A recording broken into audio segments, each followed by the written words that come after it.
Almost 70 years ago, Longreach was a familiar name to long-distance travellers.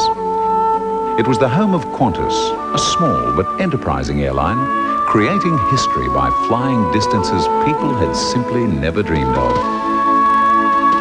Now the longest-serving airline in the English-speaking world, Qantas introduces the world's most advanced long-distance aircraft, the Boeing 747-400. Its name, there was really only one choice: Longreach.